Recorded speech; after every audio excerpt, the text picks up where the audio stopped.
जय गुरु। The journey of super consciousness में हम आपका स्वागत करते हैं। गुरु जी की बुक है भय मुक्त जीवन। इस बुक से हम टॉपिक ले रहे हैं आज। पेज नंबर 10 है हमारे जीवन के साहसिक कार्य का लक्ष्य। तो गुरु जी के ही शब्दों से सुनते हैं हम कि गुरु जी क्या कह रहे हैं कि हमारे जीवन के जो साहसिक कार्य हैं, साहसिक कार्य गुरुजी किसको बोले थे? आत्म साक्षात्कार, खुद को जानना समझना, ईश्वर की ये जो आध्यात्मिक जर्नी है, ईश्वर को जानना, खुद को जानना, इसी को गुरुजी ने साहसिक कार्य बोला है। तो साहसिक कार्य का जो लक्ष्य है वो देखते हैं गुरुजी के शब्दों में। सच्चे योगी समस्त परिस्थितियों में अपने मन को नियंत्रित रखने में सक्षम होते हैं। किसको बोल रहे हैं? सच्चे योगी, झूठे मूठे योगी नहीं। जैसे हम लोग, इवन मैं भी खुद को भी बोलूँगी, जिस गति से मैं इस बुक को पढ़ रही हूँ, समझा रही हूँ इस पथ पे, उतनी दृढ़ता से, उतना रेगुलरिटी से शायद मैं भी ध्यान नहीं करती। शायद मैं भी गुरुजी की जो टेक्निक उनने हूबहू दिया है, जितना 100% मैं भी नहीं करती। ऐसे बहुत सारे लोग हैं जो इस चैनल से जुड़ गए हैं और गुरुजी की बहुत सारी विधियां जो हमें मिली है उसको हमने ले लिया है, लेकिन उतने निष्ठा से, उतनी श्रद्धा से, उतने अच्छे से अपने जीवन की प्रायोरिटी लिस्ट में रख के, प्रथम लिस्ट में रख के हम नहीं करते हैं। तो गुरुजी वही बोल रहे हैं कि सच्चे योगी वो जो रेगुलर, जो टेक्निक, जो विधि गुरुजी ने दिया है, वो अगर रेगुलर करते हैं, सही तरीके से करते हैं, मेन बात है रेगुलरिटी, सही तरीका तो आ जाएगा। एक जगह पे श्री लाड़ी बाबा ने, हमारे गुरुजी के गुरुजी वो है लाड़ी बाबा, तो वो लाड़ी बाबा एक जगह पे अपनी बुक में लिखते हैं कि बनत बनत बन जाई। तो जो टेक्निक, जो विधि गुरुजी ने हमें दिया है वो हम रेगुलर करें, वो धीरे धीरे अभ्यास करते करते वो हूबहू हमसे बन जाएगा। तो गुरुदेव कह रहे हैं कि सच्चे योगी समस्त परिस्थितियों में, चाहे वो दुख के पल हो, चाहे सुख के पल हो, चाहे लॉस का समय चल रहा हो, चाहे प्रॉफिट का समय चल रहा हो, सच्चे योगी हर परिस्थिति में अपने मन को नियंत्रित रखने में सक्षम होते हैं। अपने मन को नियंत्रित रखने का मतलब ये है कि हम चाहते हैं कि हमारी अवेयरनेस ख़त्म ना हो, हमारा जो मन है, हमारा ये जो मोमेंट है, वो प्रेजेंट मोमेंट में रहे, प्रेजेंट में रहे। हम ना पास्ट में डूबने पाए, ना फ्यूचर में जाने पाए, प्रेजेंट में रहने का। तो ये इसी को नियंत्रण बोलते हैं, मन का नियंत्रण हो गया है। तो जो सच्चे योगी हैं वो सक्षम होते हैं, मतलब उनमें कैपेबिलिटी आ चुकी होती है कि वो अपने मन को नियंत्रित रख सकें, किसी भी भावनाओं, इमोशंस में बहे नहीं। जब ऐसी पूर्णता प्राप्त होती है तो आप मुक्त हैं। तो गुरुदेव कह रहे हैं कि ऐसी जब पूर्णता मिले, जब ऐसी परिस्थिति, जब ऐसा एक मोमेंट आए कि आप कुछ भी हो रहा हो और आप प्रेजेंट में हैं, अपने मन को नियंत्रित रख पा रहे हैं, होश है अभी का, ना आप पास्ट में गए ना फ्यूचर में गए, आपका आपा अपने कंट्रोल में है, आपका मन पूरी तरह से अपने कंट्रोल में है। तो गुरुदेव कह रहे हैं कि तब आप, उस वक्त आप मुक्त हैं, मतलब किसी भी परिस्थिति के नियंत्रण में आप नहीं हैं। तब आप जानते हैं कि जीवन एक दैवी साहसिक कार्य है, जीवन एक दैवी और साहसिक कार्य है। तब जाके हमें यह एहसास होता है कि ये जो जीवन है ये ईश्वरीय जीवन है, ये डिवाइन है, और ये फिर ये डिवाइन जो जीवन जीते हैं, बोलते हैं साहसिक कार्य है, ये दैवी साहसिक कार्य है। मतलब तब आपको पता चलता है, जब आपका मन कंट्रोल में होता है, किसी इमोशंस में, किसी परिस्थिति में नहीं उलझता, तब आप जानते हैं कि जीवन क्या है, डिवाइन है। जीसस तथा अन्य महान आत्माओं ने इसे सिद्ध किया है।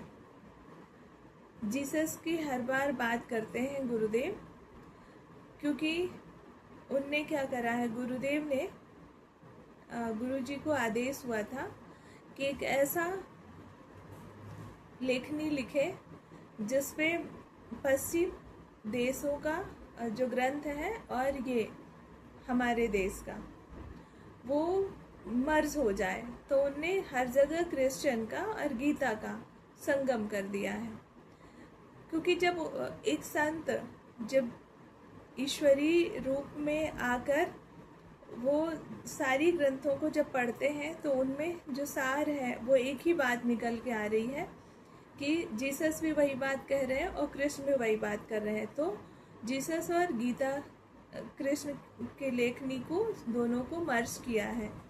तो यहाँ पे जीसस की बात कर रहे हैं कि जीसस तथा अन्य महान आत्माओं ने इसे सिद्ध किया है कि जीवन दैवी है, जीवन एक दैवी है, साहसिक कार्य है।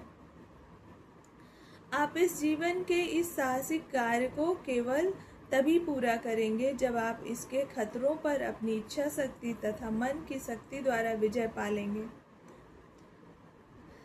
जीवन एक साहसिक, कई लोग बोलते हैं जीवन संघर्ष है, तो उसी को थोड़ी देर के लिए हम यहाँ रखते हैं कि जीवन एक साहसिक कार्य है। कैसे बोलते हैं गुरुदेव कि आप इस जीवन के इस साहसिक कार्य को केवल तभी पूरा करेंगे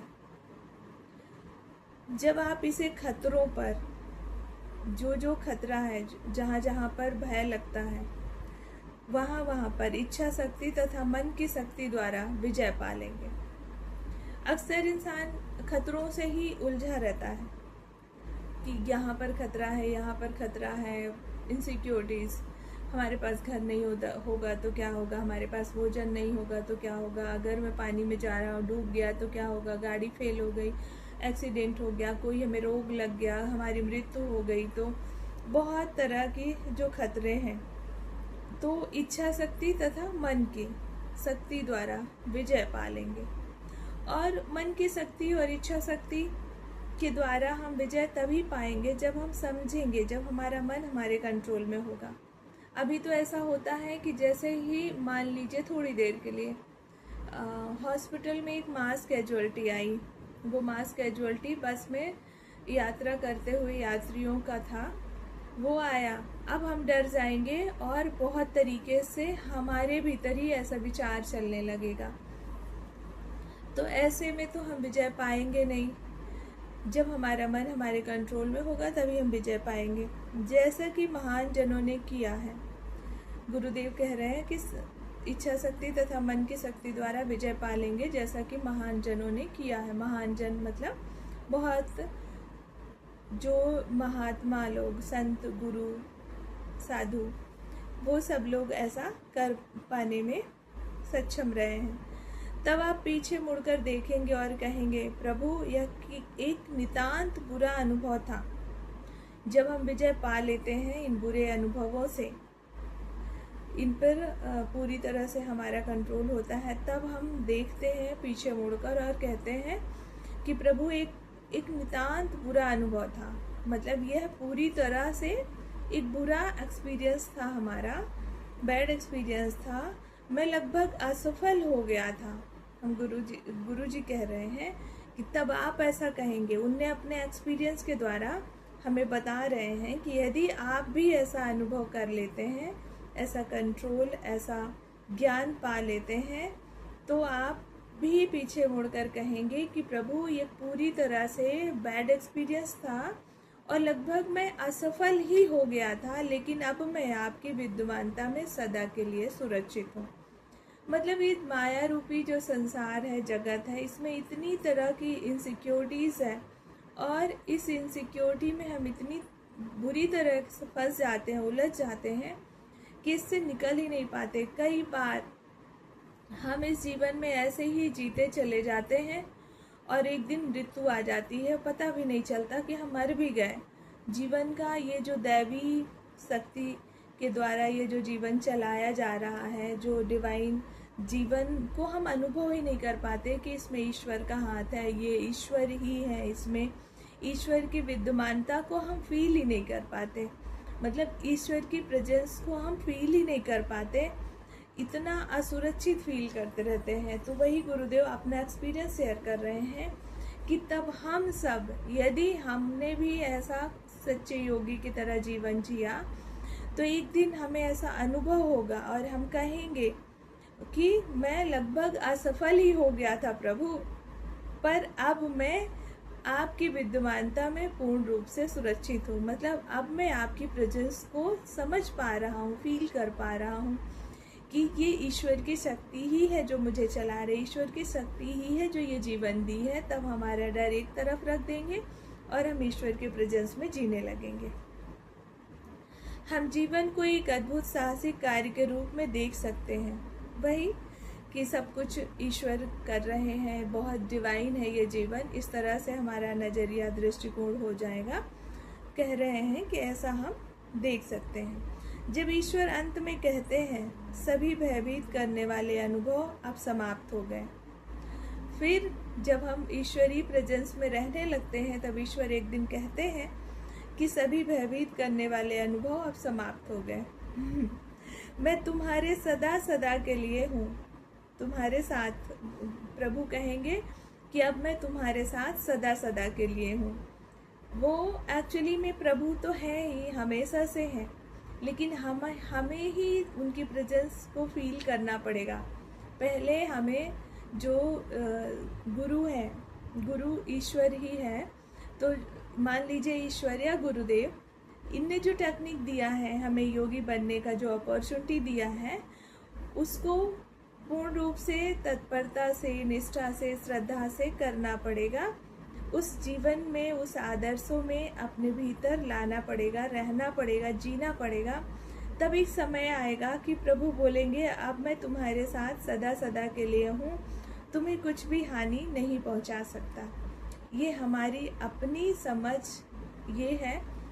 प्रभु कहेंगे, चाहे प्रभु की प्रेजेंस को अभी हम फील नहीं कर सकते, उस समय फील करेंगे तो गुरु के द्वारा ये चीज़ हमें पता चलेगा कि गुरु जी, ईश्वर हमारे पास सदा सदा के लिए हैं, अब हमें कुछ भी हानि नहीं पहुंचा सकता। मतलब ये स्वप्नवत जैसा है कि जब हम स्वप्न से जाग जाते हैं, तब चाहे ईश्वर कहे कि अब तुम्हें स्वप्न देखने की जरूरत नहीं है, चाहे हम कहें कि हाँ मैं जाग गया, अब स्वप्न कौन देखेगा। वैसे ही है कि जब आप ईश्वर के प्रेजेंस को फील करने लगते हैं, तब आपको हानि कौन पहुंचाएगा, क्योंकि ये जो डर था, इनसिक्योरिटीज थी, एक स्वप्नवत था। मनुष्य जीवन के साथ एक बच्चे की भांति खेलता है। मनुष्य जीवन के साथ एक बच्चे की भांति खेलता है। मतलब जैसे एक बच्चा है, उसको जीवन के बारे में कुछ नहीं पता है, अभी पैदा हुआ है, उसको कुछ भी नहीं पता है। जैसा परिस्थितियाँ उससे करा लें, जैसी परिस्थिति उसके सामने आ जाए, जैसा हो जाए, जो भी हो जाए, अभी उसको जीवन का कुछ भी ठीक से पता नहीं है, ना तो खुद से चल सकता है, मतलब बहुत कुछ ऐसा है। और बच्चे कितना कुछ ऐसा करते हैं जिससे खुद को चोट पहुंचा लेते हैं। छोटा बच्चा 1 साल का है, चलते चलते गया, आग में गिर गया, आग में हाथ डाल दिया, कभी भी नहा लेते हैं बच्चे, कभी कुछ कभी कुछ। तो इस तरह से बोल रहे हैं कि मनुष्य जीवन के साथ एक बच्चे की भांति खेलता है। हम सब जो मनुष्य हैं, जो अपने आप को बड़े बुजुर्ग बता रहे हैं बहुत, कि हमको एज का एक्सपीरियंस है, हमें जीवन का एक्सपीरियंस है, तो गुरुदेव उनकी बात कर रहे हैं कि हम सब बच्चे की भांति अपने जीवन से खिलवाड़ कर रहे हैं। परंतु बीमारी और कष्टों के साथ संघर्ष करने से उसका मन और भी अधिक शक्तिशाली होता है। हम जो अभिशाप के रूप में लेते हैं, श्राप के रूप में लेते हैं कि बीमारी आ गई, कष्ट आ गया, संघर्ष आ गया जीवन में, तो गुरुदेव यहाँ कह रहे हैं कि इससे, इन संघर्षों से मन और शक्तिशाली हो जाता है। जो कुछ भी आपके मन को कमज़ोर बनाता है वह आपको आपका सबसे बड़ा शत्रु है, और जो कुछ भी आपके मन को शक्तिशाली करे वह आपका सुरक्षा स्थल है।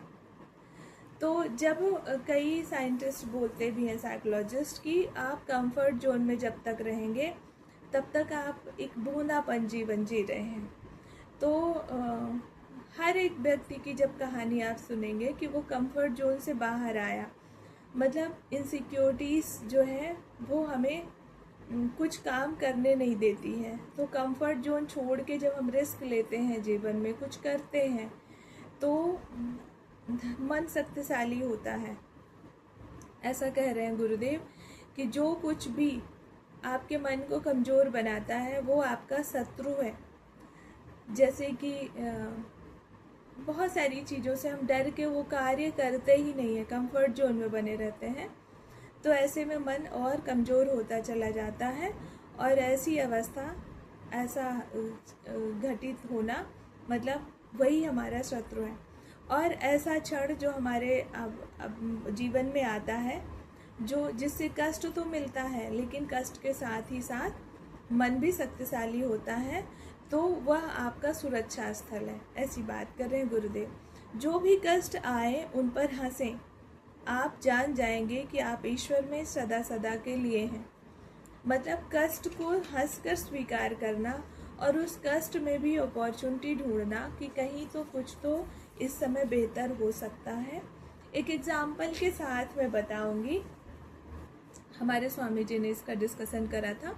एक शिविर में गए थे हम, तो वहाँ स्वामी जी ने एक बात से बताया कि जैसे रांची आश्रम है ना, रांची आश्रम में बहुत सारे सन्यासीगण, स्वामी जी जिनको हम लोग बोलते हैं, मतलब पूरी तरह से वो घर बार छोड़ के आके संन्यास्त हो गए, रहने लगे गुरु जी के आश्रम में। गुरु जी की जो भी सेवा है वही करते हैं वो। तो मतलब कुल मिला के समझ लो गुरु जी गोद ले लिए उनको। अब जो गुरु जी का कार्यभार था वो स्वामी जी लोग करते हैं। तो उस समय एक स्वामी जी को पैरालिसिस हो गया। अब पैरालिसिस हो गया, अच्छे थे, ध्यान अच्छा करते थे। हालांकि जो लोग वहाँ पर रह रहे हैं पूर्ण रूप से समर्पित हैं, वो ध्यान के लिए तो गए थे, तो ध्यान तो करेंगे ही करेंगे। सारे काम के साथ साथ ध्यान के लिए अपना समय निकालते ही निकालते हैं, कितना ही बिजी रहे वो। और फिर उनका जो पूरे दिनचर्या है वो यही है कि सुबह उठ के ध्यान करना है, ऐसा करना है। वो पूरा बहुत डिवाइन रूटीन बना हुआ है। तो एक स्वामी जी को पैरालिसिस हो गया। सारे लोग उनके प्रति बहुत सिंपैथी जताने लगे और उनको भी थोड़ा सा लगा, लेकिन फिर उन सारे कार्य जो वो करते थे उससे वो मुक्त हो गए। एक रूम में अपने रहने लगे और खाना पीना सब वहीं उनके रूम में जाने लगा। अब वो पूरा फ्री, 24 घंटे फ्री, जितना ध्यान करना है करें। कई लोग उन सहानुभूति जताने के लिए गए, बोले अरे यार ऐसा कैसे हो गया। तो बोले कैसा लग रहा है आपको कि आप यहाँ आकर पैरालिसिस हो गए, अनुभव पूछने लगे। तो वो बोलते हैं मुझे बहुत अच्छा लग रहा, जरा सा भी उनके भीतर दुख नहीं था कि मुझे ये ऐसा क्यों हो गया, क्यों कर दिए। बोले अब तो और अच्छा है। मतलब जो ध्यान के लिए समय, जो ईश्वर से कनेक्शन था उनका और अच्छा हो गया। तो वो खुश थे, काफ़ी खुश थे। तो सब लोगों को पता चला कि ये उनके लिए, वो बोलते हैं ये मेरे लिए लक की तरह काम करा। मतलब जिस चीज़ के लिए मैं इस आश्रम में आया था वो लक्ष्य पूरा हो गया। बात ये नहीं है कि पैरालिसिस हो गया, बात ये है कि अभी भी भोजन पानी सब चल रहा है अच्छे से, लेकिन जिस लक्ष्य के लिए आए थे वो पूर्ण रूप से ईश्वर को समर्पित हो गए, गुरु को समर्पित हो गए। अब पूरा समय बस ईश्वर का, क्योंकि सारा कार्य जो करते थे वो करने लायक नहीं बचे, तो ईश्वर को तो हो सकता है वो अगर इस मनोदशा में होते, अरे मेरे साथ ऐसा हो गया गुरुजी, मैंने क्या बिगाड़ा था आपका, मैं तो आपके लिए आया था, आपके आश्रम में होते हुए मेरे साथ ऐसा क्यों हुआ। लेकिन उनने गुड लक की तरह लिया, मेंटली स्ट्रॉन्ग और सच्चे योगी की तरह उनने अपना जीवन जिया और ईश्वरी गुण जो उनमें आने चाहिए थे वो आ गए, क्योंकि वो ईश्वर से मर्ज हो गया। तो ये बात है। Thank you. जय गुरु।